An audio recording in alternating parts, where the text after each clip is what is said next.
Okay, let's do it again. Dude, and you need to smoke some weed before you do it. Oh yeah, maybe I should get like just wasted. I think I did one recording with you on mushrooms. Yeah. Okay, I actually already started the recording. I'm keeping that in. You're not gonna talk me out of that. Anyway, No. no, you're not. So welcome Oh back, man. everybody. Hello. My We haven't reputation. done an episode since last year. It's been that Yeah. long. Yeah, it's been a Yeah. while. Yes. Been enjoying the Anyway, holiday. I'm the apprentice here with the creative coordinator, Hey Pixio. everyone. Yeah. Hello. Hey Hello. Martin, how's it And going? yeah, it's been doing great. Nice. The last few weeks have been kind of rough, but Yeah. for coordinator it's been Seasonal. great. We just released the V3 version for the keypads holders, and it's packed full of features. And yeah, I think we should get right into it. Yeah, let's have a look. So one of the I think the best feature is the lower time frame market health, where you can see the 1 hour and the 4 hour time frames. Before we only had The the one daily. yeah the daily, which also it's great, just like get the general idea of the market, but Yep. seeing like Yep. more closely of what's happening. Yeah. Yeah, this granular approach to checking all trends of all coins in the market, uh, I find it quite useful, and Mm, it's a unique look. Like most people are not really checking this. In the stock market, it's the equivalent of what we call the advanced decline line. mm, Um, and most futures traders or day traders who trade the stock market, that's their primary indicator. That's their primary trigger for deciding the sentiment of the market. So now we have this for crypto with the price yeah, action. So before I I was think, using like the gradient fear index, whatever it's called. Mhm. Yeah, Yep, exactly. just to get the idea of the market. But like Yep, for example, here, like on the 7th, you can see yeah, just a massive like explosion in the downs, and like yep. on the lower time frames, it's like it's just good to have a heads up Mhm. of what's happening. Yeah, this was a really obvious pullback. Bitcoin and Ethereum were super weak at this point, so you basically want to short a beta play to that. AI obviously being the most frothy, you have the best shorts, and Mm.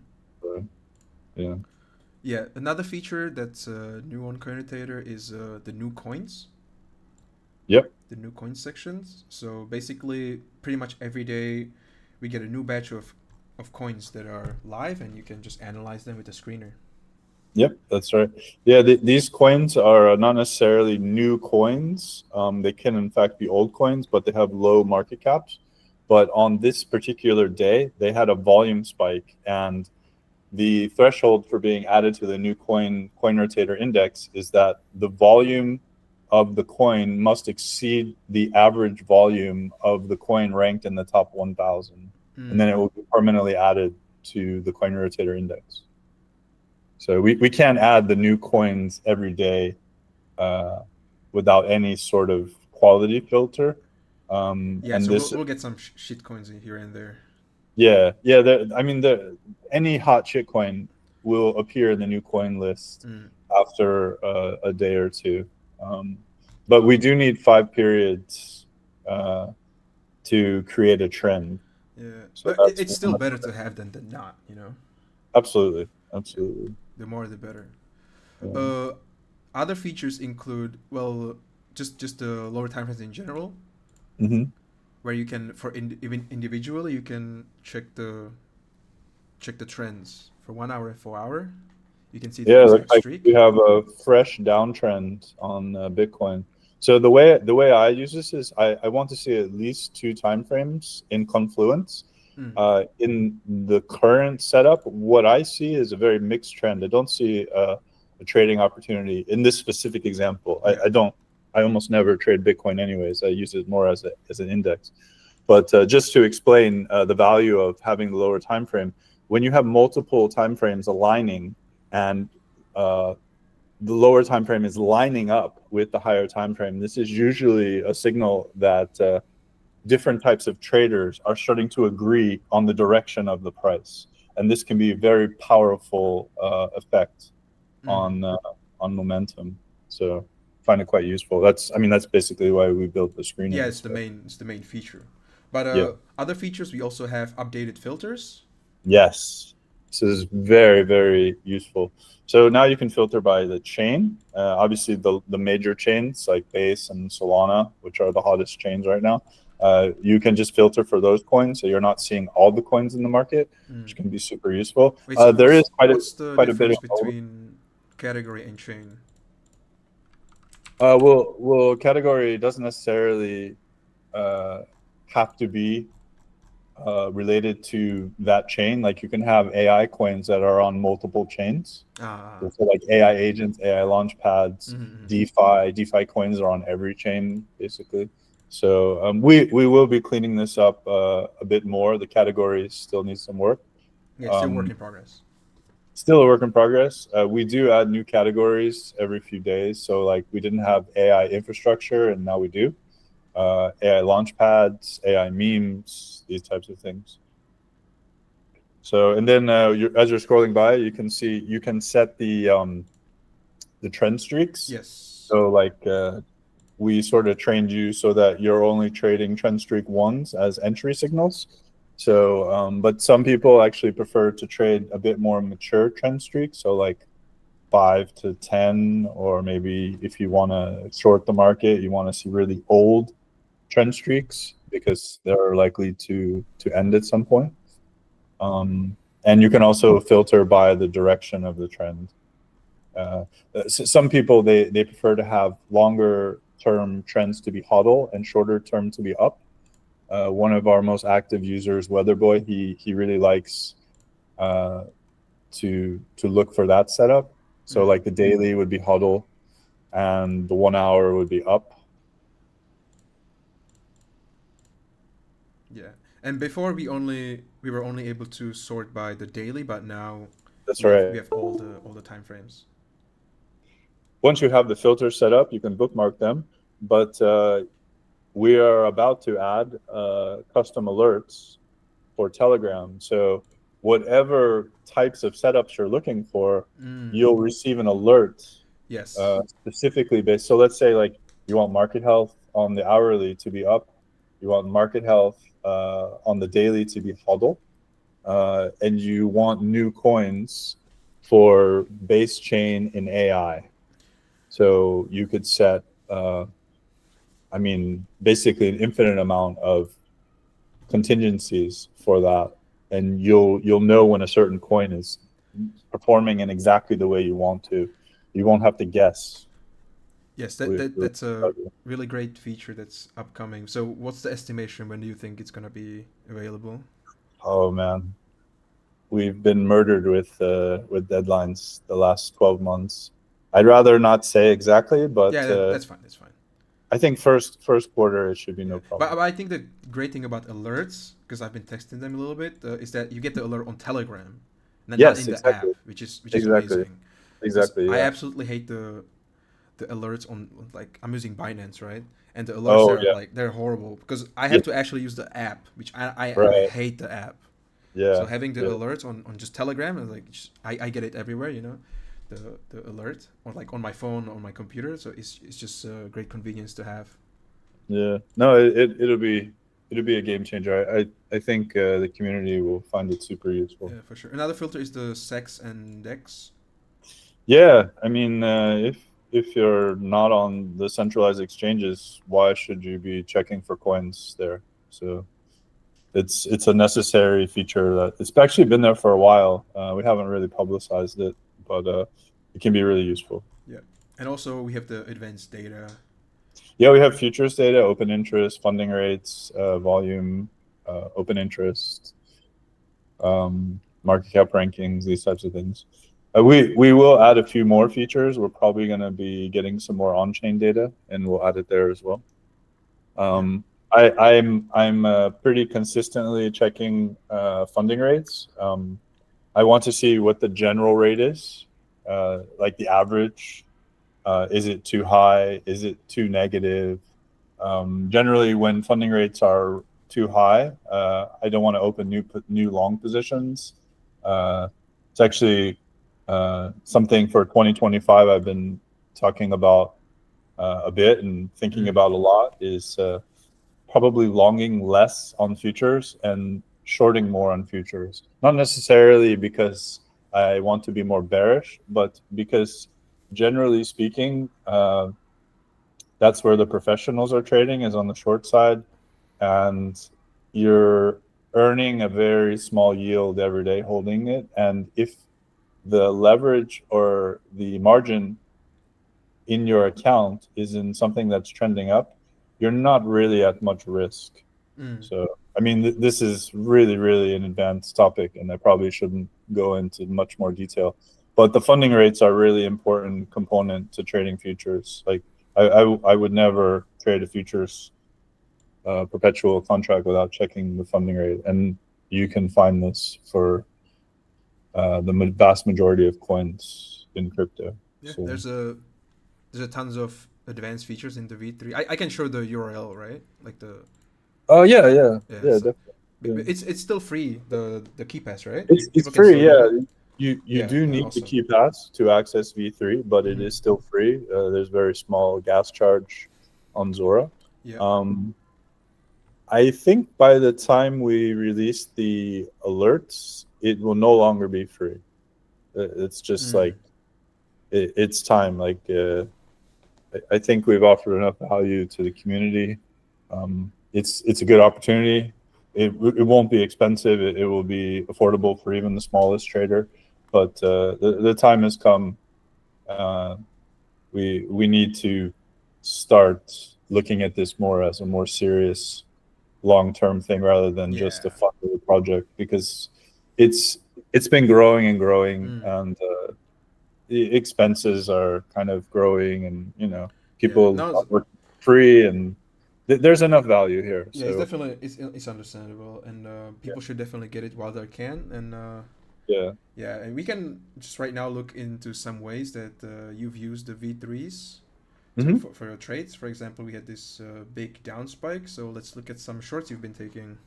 Yeah, the 4-hour market health was pretty helpful on the 7th. Yeah. Yeah, and so one of the shorts you took was swarms. This is the 1 hour. Oh wait, it's 45.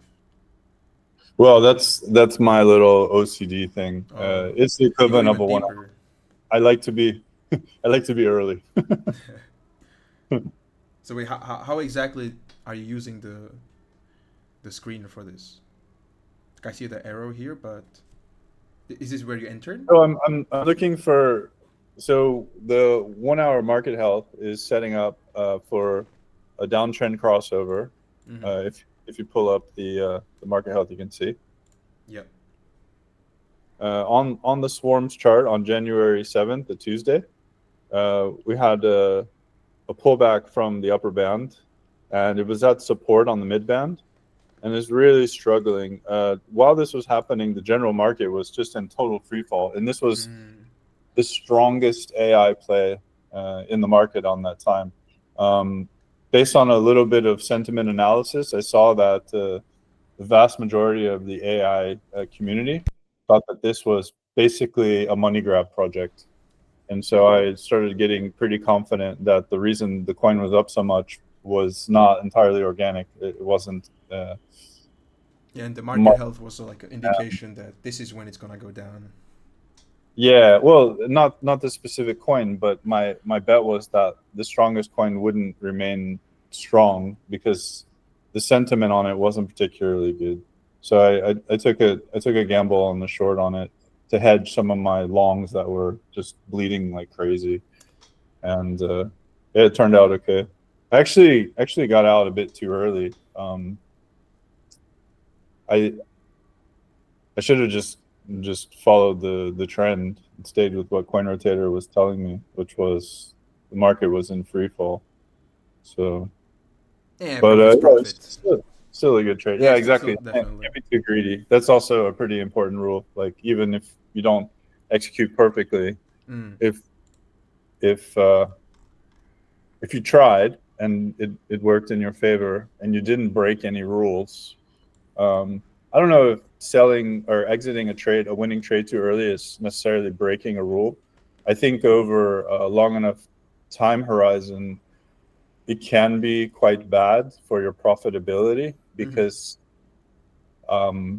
your returns tend to cluster in random events. Like you don't really know which trade you're going to make the most money on. So if you cut off a winning trade early because your emotions are not in balance, that could hurt you in the end. But it was a very good trade already when I took it off. So it's not like I lost money, but it actually went down another. Yeah, I think you're being a little too hard on yourself. Maybe, yeah, maybe. Maybe. Well, speaking of like models, let's we wanted to talk about two different models that you use for trading, which is predictive and reactive models. Yeah. I get some really good questions from time to time in the Discord from CoinRotator users. And something that came up this week was like, how do you find coins and what do you do? And then I show them the screener and I show them the chart, and they want more because they feel like I'm not really sharing everything I do. So I think perhaps it's good to have like kind of a tree or like a sort of a ranking of different types of ways of looking at making evaluations on market, like for trying to take trades. So you have two models basically. We have reactive and we have predictive. Yeah, what are those? Reactive models are basically the market does something, something happens, and then you make a trade. That's reactive. Some examples of this is a predictive model.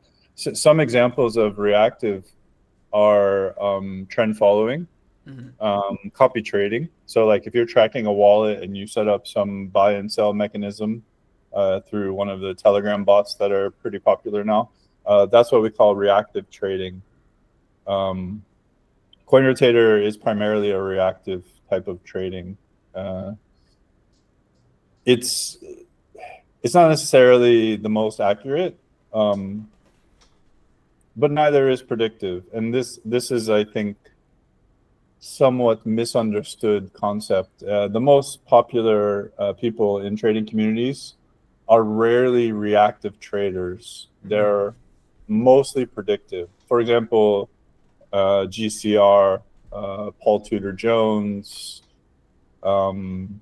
Saka, these types of people. You don't know exactly the information that they're looking at to make their decisions. So in a sense, they're predicting things. So you're the bottom. Yeah, Go would you ahead. say you're more of a reactive trader or predictive trader? Yeah, in fact, I have it in my Twitter bio. I'm 75% mechanical, meaning I'm reacting to data after it's already been presented. The problem with this approach is that your win percentage tends to be a bit lower, and your average returns tend to be a bit lower than the predictive type trades. Whereas when you're predictive, you sort of have an idea of the beginning of the trade as well as the end of the trade. This is a predictive model you have on the screen now called fractal. So basically, the guy who sent this chart in a private group I'm in. Trader.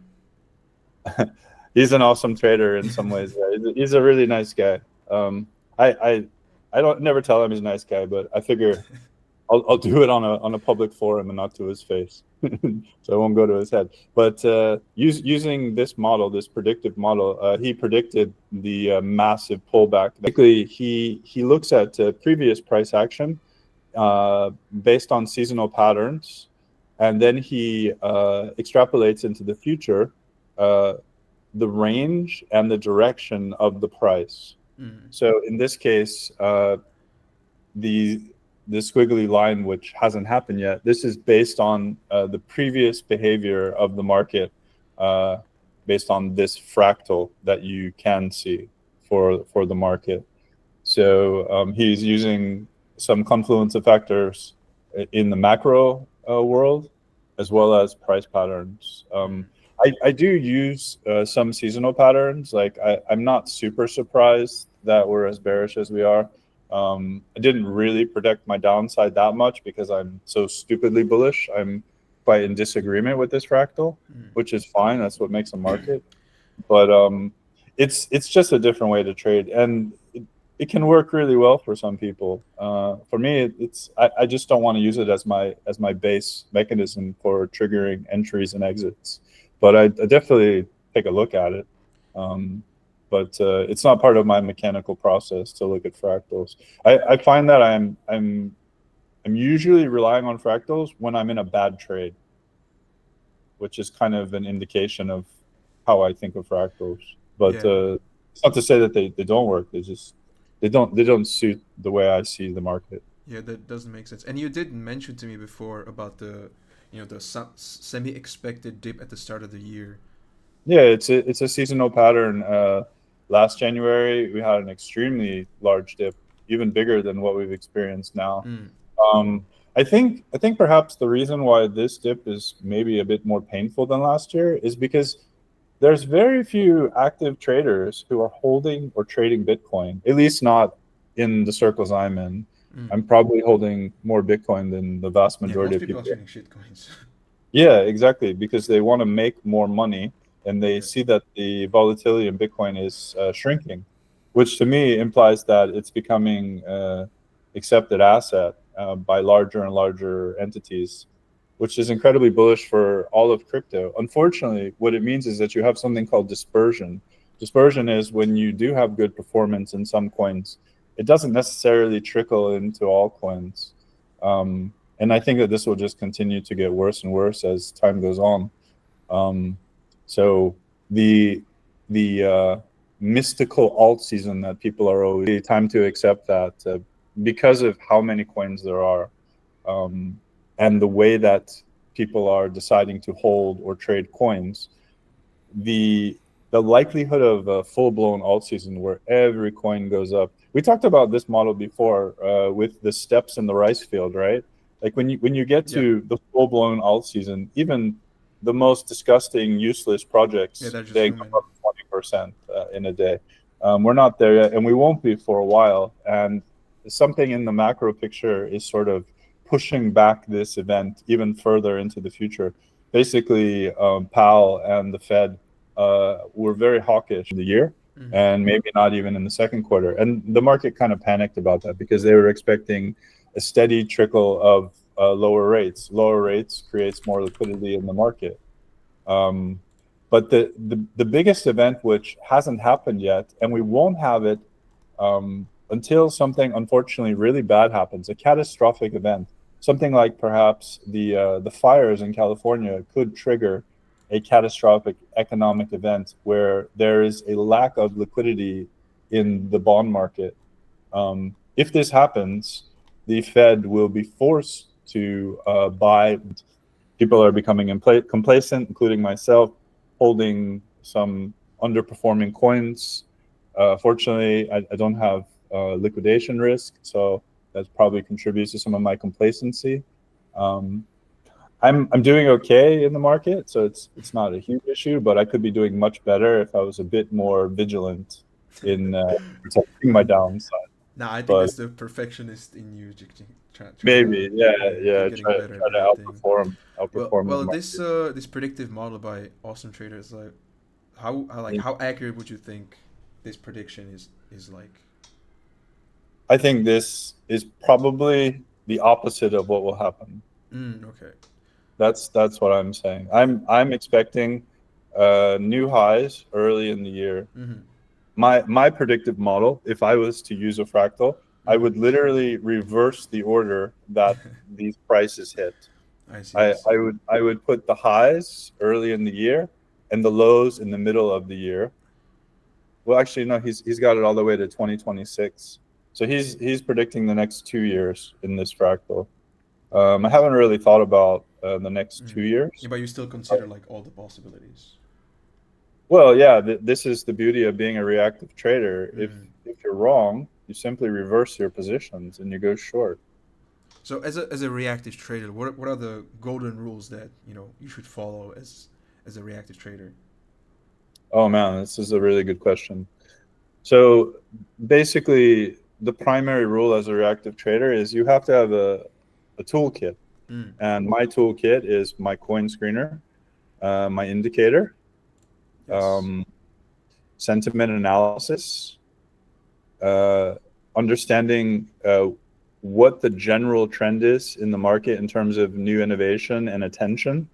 Right now, the basic rules that I'm following for trading primarily AI coins is taking steady profits as we reach new highs. If you toggle back to the virtual trade you were just on, you can see that we've been trading in the upper band for pretty much the last 2 months on virtuals. So what does that mean for viewers that are unfamiliar with the CoinRotator? So if you're in the upper bands, does that mean it's up and you should buy, or is that the opposite? Well, it means it's a bit overbought. Yes, so you shouldn't buy in general. You if you're following a golden rule. Now remember, golden rules are golden. They're not platinum, right? They're not set in stone. It's just a good idea. And remember, gold is malleable. you can bend gold. You can melt it and transform it. So these rules are not absolute. It's a general approach. It's a general approach, yeah.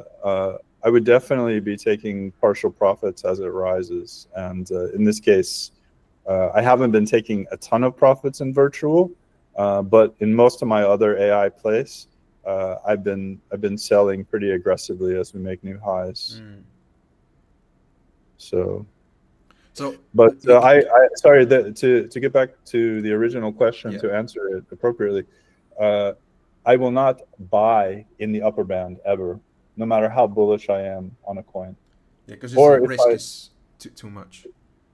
It's just a statistical edge I found, is that if you're buying coins that are too overbought, in very rare occasions they will reward you exponentially.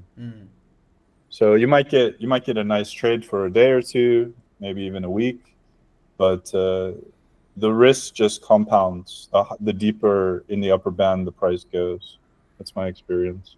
But remember, it's just a mathematical calculation. It's not including any new information, right? So it's not calculating behavior of wallets or the development team or anything like this. It's not accounting for anything but price. So it can change in the next candle, and it's completely normal. And that's the beauty of being a reactive trader, is you just commit to the fact that you're going to be wrong probably 40 to 50% of the time, and that's normal. It's perfectly fine. Yeah, no, I think the upper band rule is like a rule of thumb. It's like I generally, whenever I ask you about trades, you always like say, "Oh, check the upper bands." Like, oh, yeah, exactly. When we consult for your trades, if you bring me a trade and I see that price is in the upper band, no matter how good a coin it is and how good the sentiment is or how good the tech is, you always bring me down to I will suggest that you skip it. Yeah. These rules, as they relate to CoinRotator specifically, are never buy in the upper bands. If there's what's called a wide range body candle, don't buy on the close of that candle. Wait for a lower time frame pullback and test of support. So what that means is you'll probably miss a really hot play, but that's okay. Always consider the tokenomics of the coin, even in bullish environments. A lot of times it becomes what we call the meme of FDV. So we call that low float, high FDV plays. In bearish environments, these are absolutely the weakest coins because there's more supply than there are buyers. But in bullish environments, it's less of an issue. Right now, there are two huge debates in crypto Twitter between Celestia, Tia, and Sui, which are both what we call very high FDV plays. They have a lot of supply and not necessarily a lot of passive buyers of the coins every day, as well as WorldCoin. That's another high FDV play. I try to skip these for the most part. However, I did buy WorldCoin last week as a play on, let's call it corporate AI versus decentralized AI. I think that in crypto right now, we're very, very heavily leaning on decentralized AI because it's exciting and it's inspiring and it's way more artistic in every sense of the word. But the true AI computational power of the world right now is in what we call corporate AI. So ChatGPT, Mm. Grok, these types of environments, Yeah, all Claude. those social medias are now launching their Yeah, own AIs. yeah. These plays are kind of overlooked, but the fact is, a lot of the decentralized AI projects are running the APIs of these projects of these corporate AIs. Yeah, and that could affect So the market. yeah, so that's kind of a counterbalance to why I bought WorldCoin. Um, but yeah, they have unlocked every day of $10 million of WorldCoin, which is enormous. Like Mm. that's a lot of supply. So if the market's not strong, it's going to suffer. Having said that, I just feel more comfortable having some sort of play which is adjacent to uh, corporate AI. I'm calling it. It's kind of a clumsy term, but uh, some other rules to consider are Yeah, what about the mid band? So, okay, not the upper band, but let's say the price starts going down to the mid bands. yeah. So if price is hovering around a mid band, I like to use the mid band as, well, let's call it a line in the sand. So if Mm. price stays above the mid band and we get a reversal trigger to buy again in an uptrend on like 4 hour daily, I'll put my stop below the mid band. Uh, but I do something a bit quirky. Maybe it's not advised for everyone, but I won't take a loss if price hits below the mid band. I will wait for whatever time frame I'm triggering on for price to close below the mid band. And this Mm. is one of my little golden rules that has sort of kept me in good trades when volatility is more extreme than negative price action. Um, so yeah, those are some golden rules. Another one that's become a bit of an issue is Binance listing perpetual futures versus the spot coin.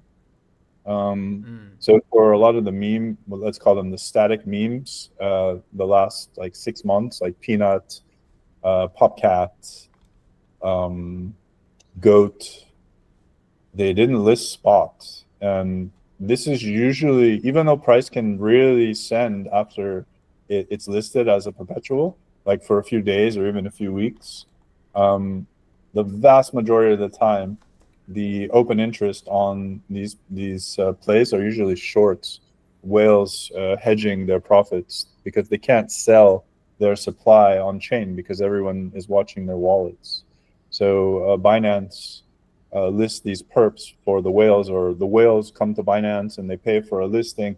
Nobody really knows how this works. It's all kind of opaque, and it's a very small group of people who actually know the truth about these things. But the prevailing evidence is that listing perps versus spot tends to be bearish. So you don't want to take a position trade for too long in these coins. Mm. I've suffered the consequences of this many times. Buying Binance perps uh, and not realizing there's no spot market for that coin on Binance to support the selling pressure or And the so the short. rule is to try to avoid them. Not avoid them, but just be very weary of Mm. taking multi-week positions in them Just taking because they short can reverse. positions. Well, not Yeah, short, but like like yeah, time frame wise. Don't stay in yeah. it too long because it's too hard. Actually, yeah, actually, in 2025, one of the things that I'm probably going to do more of, I probably won't do it publicly because there's always risk involved when you get into shorting. You can upset people or you can become the target of people because obviously when you short something, there will eventually be a liquidation price. Whereas if you long something on margin or on futures, if you have enough collateral in your account, it can literally go to zero and you won't lose your deposit. Mm. So for that reason, it's more risky.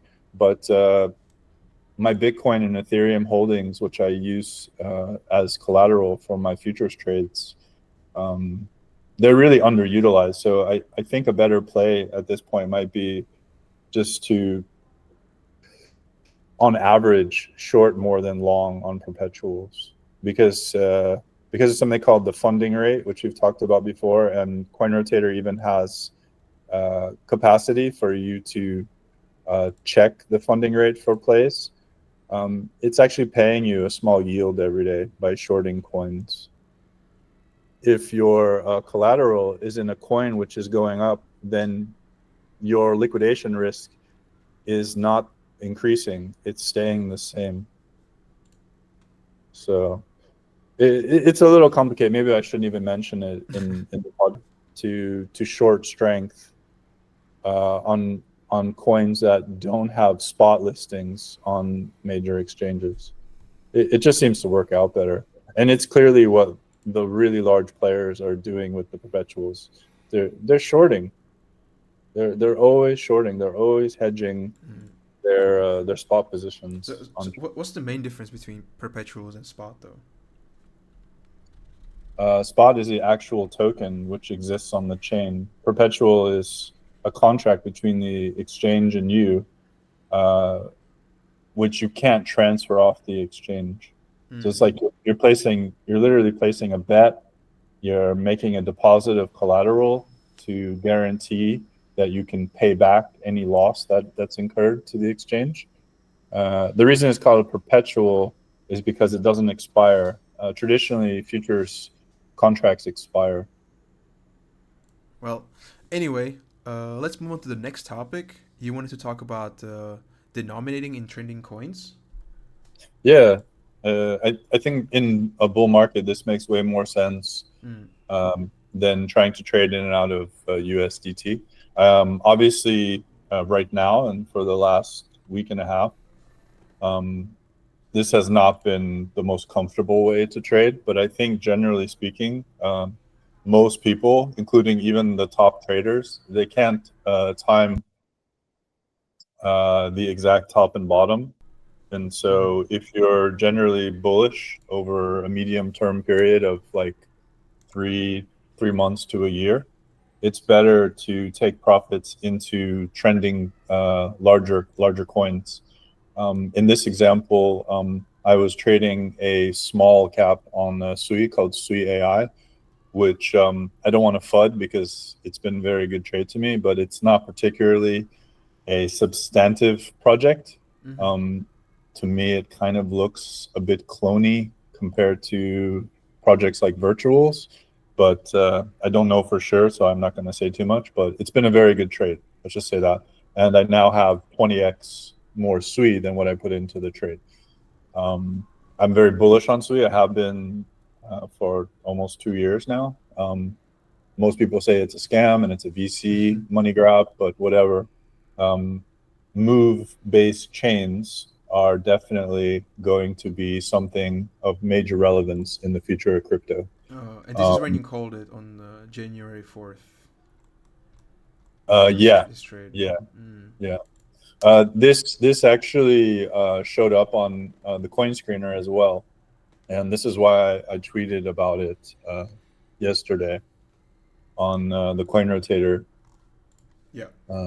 Gotta flex them gains. Gotta flex, because I think a lot of people, if they're not actively checking the screener every day and they're not taking any trades, they're not convinced that it's so much alpha for improving their trading. But in fact, there's an enormous amount of alpha in checking the screener every day for trading opportunities, even if you have your own system. In fact, I would encourage people who have their own system to use it as a confirmation signal for their existing setups. I don't want people to trade exactly like me. I don't think that's a good way to use CoinRotator. So another strategy is right now there's a platform on Base called Virtuals. The current week it's in a very aggressive pullback. I'm still extremely bullish on the platform. If you can pull up the Virtuals chart. Here, I got it. Okay. Yep. So another coin that you can quote unquote denominate in is virtual. Yep. In this case, it would mean that you're buying lower cap plays and virtuals is now the equivalent of Pumpfun was last year around this time. Actually, no, I don't even think it was launched yet. I think it launched in March of last year. Anyways, very, very low cap coins. 99% of them are complete scams. However, there are some legit projects that are launched, and it could be just a YouTuber or a trader or someone who wants to learn how AI works, but maybe they have a decent following. They launch the coin, the bots buy it, they dump it, then the humans buy it, and it can bond, I think, at around 600K to $1 million in market cap based on the price of virtuals. The lower the price of virtuals goes, the cheaper the bonding curve is. I've been doing extremely well trading these. There's no point to tell you which specific coins I'm trading because the vast majority of them are completely vaporware. It's not really investing in any way. It's equivalent of playing poker, but it's been a fairly easy game to very quickly multiply your virtual stack. I don't know how much longer the game will last. I do know that the team building the total platform is extremely strong. And I think denominating in virtuals, if you believe that we're still in a bear market, is probably one of the easier low risk plays to accumulate more profits. At least that's how I'm playing it. I've probably had 5 extremely large plays on virtuals, which I bought sub 200K and sold for several million, and it really wasn't that difficult. So I would definitely be denominating in Launchpad coins if it could. Yeah, and another coin we wanted to talk about was AVB. Yeah, AVB is a very slow cooker. I bought it back in November, I think, if I'm not mistaken. I think I sent you a screenshot, no? Yeah. Yeah, early November, I've been holding this. And it finally is at all-time highs today. It was at all-time highs in late November, and I was pretty confident that this one, as long as AI as a movement in crypto continued to grow, that AVB would eventually be marked up the way it's being marked up today. But this is, let's call it like a baby AI 16Z play. The developer team behind this is just as competent, just as accomplished as any of the other projects, which are trading at closer to $1 billion in market cap. I'll probably start taking some profits on this quite soon, but currently there's absolutely no reason to sell. And this type of play, I denominate back into Sol. So even when Sol goes down 20, 30%, it doesn't concern me. I'm accumulating certain coins that I want to sell when I feel that the bull run has sort of taken its course. For various reasons, it's not really super important to go into. I don't see the end of a bull run because we have this nasty pullback at the beginning of a year. It doesn't really line up. I honestly think that denominating in several different chains, which are growing very fast, makes as much sense as simply hodling Bitcoin. I think that crypto as a global movement doesn't require that you only hold Bitcoin or you only speculate. I believe that there's so many ways to make money in this. And right now, I see decentralized AI as that opportunity of a lifetime that a lot of people felt they missed because they didn't buy Bitcoin early. So I think it's important to denominate in growing networks, Solana, Sui, virtuals, although I guess that volatility on that's a bit too heavy. So if you have like more than 20, 50K in that, it's not going to feel good when it's moving up and down 30% a day. But that's the nature of the beast, right? anyways, yeah, AVB is another great play. We shilled it before when I first got into Yeah. it in November. So AVP is one of the coins Doing that it you. again because I think there's a lot more upside in it. There's no reason for me to be selling here. Yeah. So you called AVP, but you also called one of my big winners, which was Deep. Do you remember? Yeah, this is a sweet play. Yeah. So So you every called it chain here in has the CoinRotator chat. yeah, Yeah, yeah, honestly, I didn't even look at it really, but you messaged, you were like, "Oh, everything looks overbought, but deep," and I was like, yeah, I'll take a yeah. There was stab." yeah. So this goes back to some of my golden rules. Like this one was not in the upper band. Mm. The funding on it was still reasonable. The market cap was still reasonable, and I know that this is a leading DeFi protocol on a growing network on Sui. So it's just you add up enough of bullish factors, and it's worth taking a bet on. So yeah, I mean, even in this horrible downdraft we're in for the general market, I think we lost like half a trillion from the end of December. Deep still holding, and I Yeah, would expect it to make another leg higher once Bitcoin calms down. yeah, you've been So yeah, on man. fire with these calls. Like, if you remember in the Well, Telegram chat, like all I saw was you called another coin. I'm like, I'll take a stab. yeah. I mean, I get lucky sometimes. What can I say? Too many times. Maybe you have some insider info we don't know about, huh? Nah, I'm just looking at the charts like you and everyone else. Okay, Maybe we you're. should talk about some macro scenarios, Yeah, for sure. um, because I know that when prices start trending down like this, the vast majority of people are not selling for a loss. If you're actively trading, you should be taking losses. This is an opportunity to sort of reset your plays. Mm. I did have quite a few plays that I wiped out on I think it was Tuesday. Just really old stuff in my perps accounts where I was like, this is just not doing anything. I've been holding these for too long, and I cleaned them out and bought some AI plays.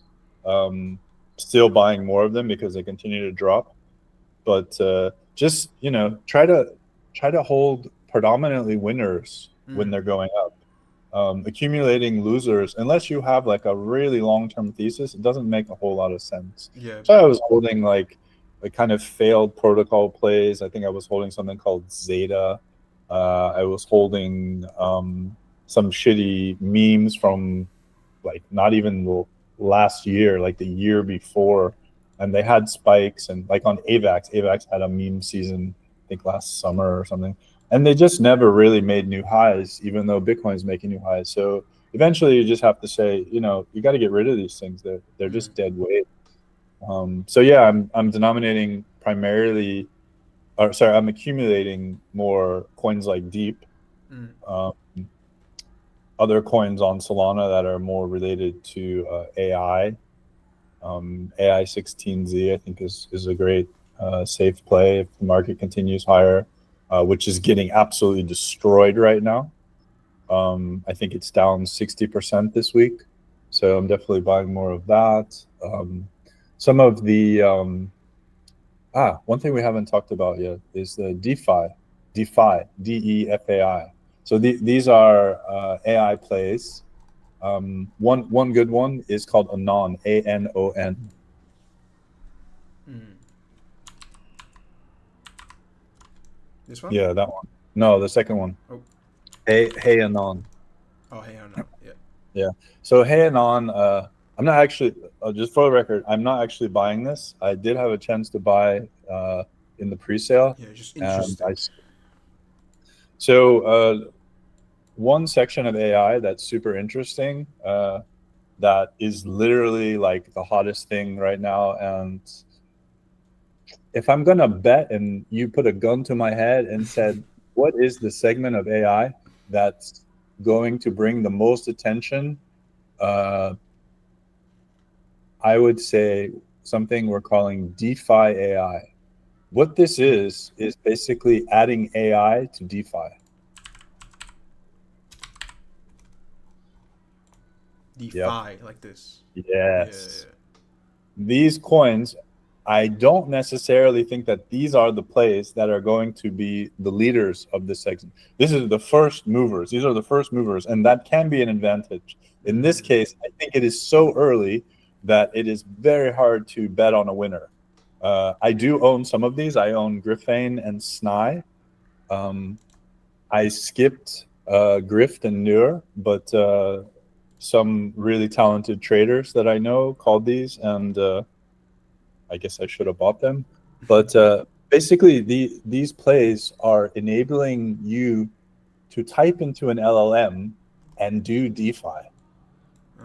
The significance of that is you're no longer going to click on bad links. You're no longer going to get tricked into going into the wrong smart contract. You don't have to touch your wallet. You don't have to enter your password. Once the LLM has control of this, it is now secure. Yeah, it's unbelievably useful. Yeah, unbelievably useful. And they're adding new features by the day. But who is going to lead this? The current state of it, I don't think these guys are it. But the only thing I want to say about Hey and On is the guy who launched this is probably one of the most legendary Ponzi masters of all of crypto. Who's that? His name is Daniele Sesta. He's an Italian programmer. And last cycle, he launched something called Wonderland, which made any early adopter of this a ton of money. We're talking about like you put in $100 and you made $100K. It was crazy. Anyways, yeah, Super Anon is his play. Some friends are in. I like it a lot. Just definitely track the trends on DeFi, and any new plays look at more seriously than others. That's what I would say. Yeah, bookmark the section. Yeah, DeFi is definitely the category to watch. Every 2-3 days there will be new coins in this section, and it's really, really interesting. Of course, last time we were talking about AI, we were talking more about memes and the social agents, which are also cool, and I think that there's a lot of opportunity in those, but in terms of like valuations, they're already pretty expensive. These have a lot more room to go. As you can see in the market cap of the DeFi. Yeah, ARC is an interesting one. I've been accumulating more ARC this week. Griffane, Virtual. These are the kind of plays that as long as the bull market continues, I mean, there's no guarantee, right? I mean, I could be selling at a loss in 2 weeks, but I'm not that worried yet. I want to see some new lows. I want to see a weekly close on Bitcoin below 85K. Then I'm going to worry. And of course, by then my alts are going to be down another 40-50%, and I'll have given back most of my gains. But the risk reward is there to start accumulating these things. Yeah, there's plenty of opportunities right now. Seems like it. So yeah, maybe we should talk a little bit about macro. Sorry, we got derailed there a bit. No, it's fine. It's fine. What are the scenarios that we're looking at right now? There's two macro components right now that are the main drivers of weakness in crypto. The first is the dollar is too high. The dollar against the euro and the yen, it's just too high, and this is causing a lot of pressure. Not necessarily in America, but overseas. Countries and very large corporations, when they're trading with the US, they have to trade in dollars. So as the dollar goes up, they're making less money. They're borrowing at higher rates. Now, what is the rate? The rate is based on the price of the US treasuries. The interest rate on these is actually higher than the rate that the Federal Reserve set. This is because the market doesn't feel like rates should be low. It feels like they should be high for various reasons. Not really important to go into, but the main thing to understand is that until the dollar pulls back and until these rates pull back, crypto will have a very hard time making new highs. So we'll just chop around. I think the demand within crypto and within the innovative spaces like AI Mm. are so strong that as soon as, like, literally the day that rates drop in the market and the dollar gets a bit weaker, it's going to send like you haven't seen in years. Like it's going to be really, really substantial move higher. But we don't know if that's going to happen in a week, a month, 6 months. There are some serious risks at this point. So yeah, that's something to consider. Now, on the positive side, we do have a very pro crypto environment coming. Maybe we can have some sort of euphoric relief rally around the inauguration, but if the global market conditions for the dollar remain strong, I think it will be really hard to sustain that pump from the pro crypto administration coming in, and the whole Doge meta with Elon and Vivek, you know, canceling all the woke succubuses in the administration, you know, sending them home with 2 years salary and this and that. Like there's all these like super fun ideas to imagine, but government is never so simple. There's always two sides of any bill passed or any rule made.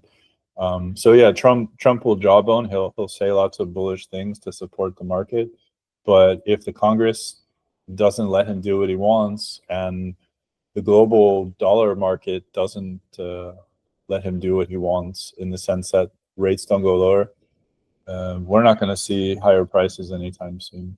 So my best path forward is we see the euphoric spike, short squeeze going into the inauguration, another nasty pullback, but we stay above 100K this time. That will drag up alts in the AI sector, and we'll all be a little richer because of it. But I think generally the path is not set in stone here. There's also some really strange opportunities for additional liquidity. I think I talked about this earlier in the podcast about treasuries. If the U.S. government starts trying to help out California, backstopping the insurance for people to rebuild their homes or to get medical care or whatnot, this could be a baby equivalent of a COVID relief fund. If this happens, I think that would be super bullish for crypto in a way that we haven't seen even in the last 2 years. But I'm not holding my breath on that at the moment. So yeah, near term super choppy and somewhat bearish, but I'm still accumulating AI plays. I think that they're going to bounce the fastest, the hardest, and the soonest. We just need Bitcoin to close back up over 100K again, and things are going to get going. So yeah, sorry, I talked a bit too much about macro. It's probably not that interesting, and I'm by no means not an expert, but that's what I'm looking at least. Yeah. No, it's all good. Like it's always good to hear your insight. Like right now, I think the general idea is to watch out for the AI and the category you're talking about, the DeFi. Yeah, DeFi. I think they haven't even decided like the final name for it yet, because the guy who coined the term is Daniel Sesta, and he's respected for his ability to pump coin, but nobody really trusts him at a core level. Like he's not a Vitalik or like an Andreas Antonopoulos type figure. He's pretty shady if you're looking at his direct actions in the market.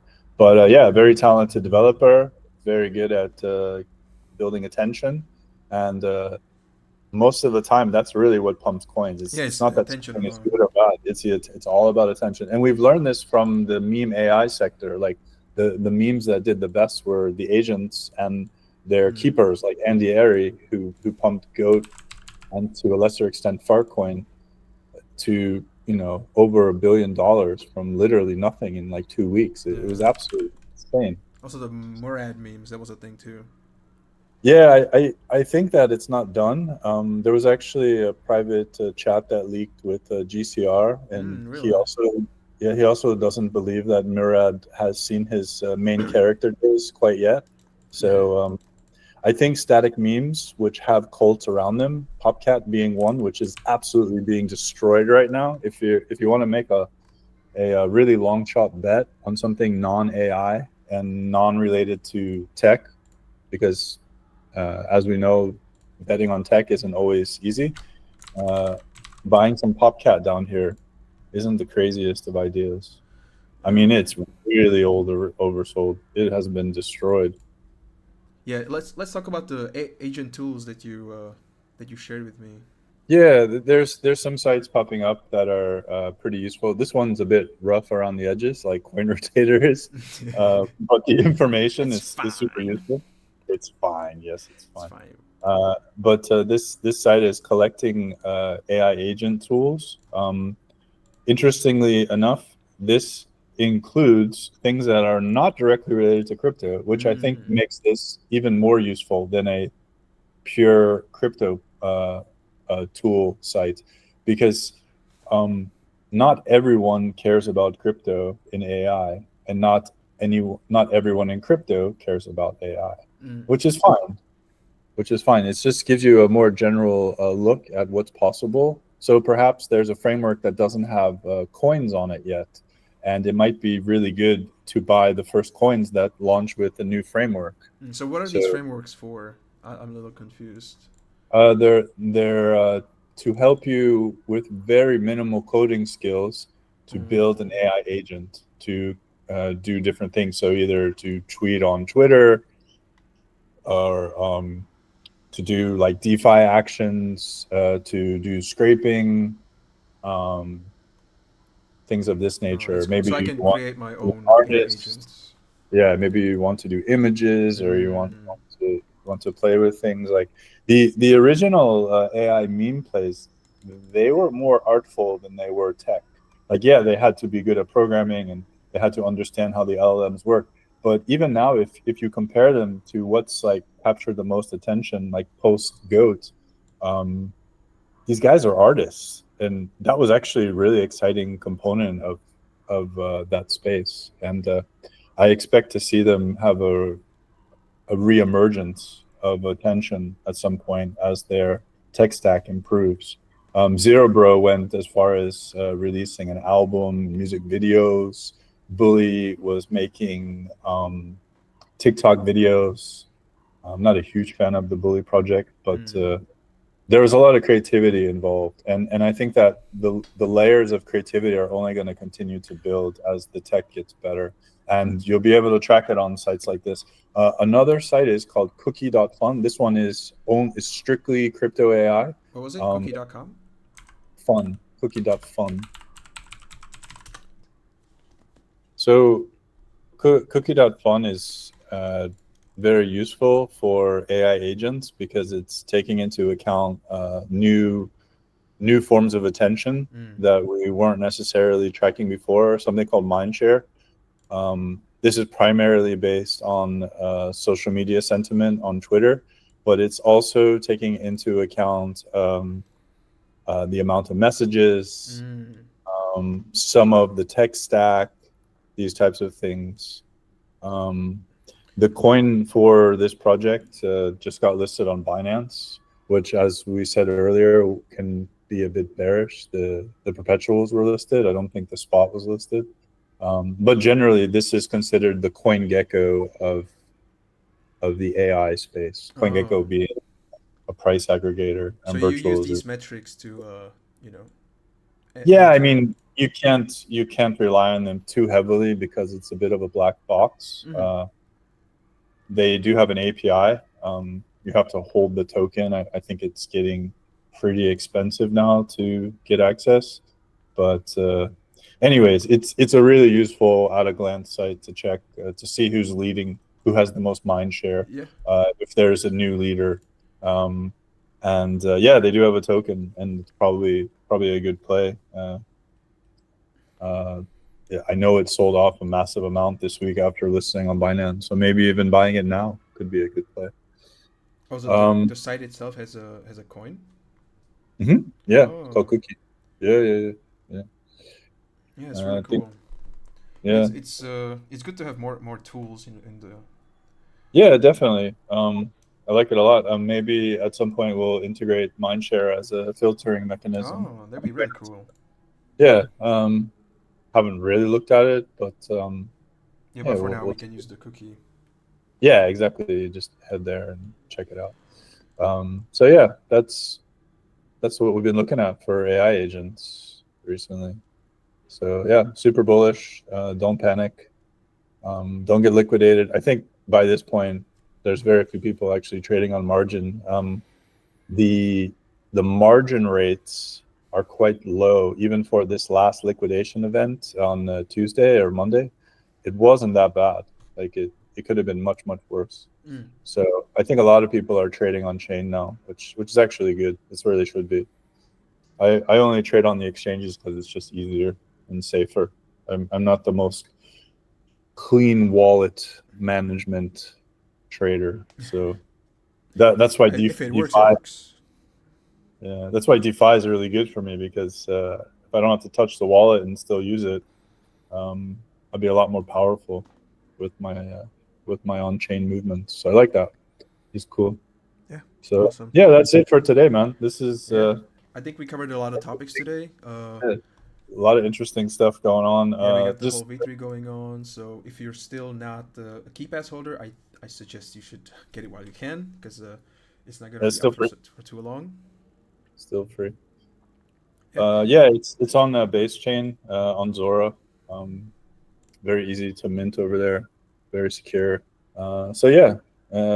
Well, good luck to everyone, and hopefully next time we see you, prices will be much higher. If not, don't panic. Believe in something. I know I do. And see you yeah. next time. Thank you so much for your insight, Pixio. See you in the next episode.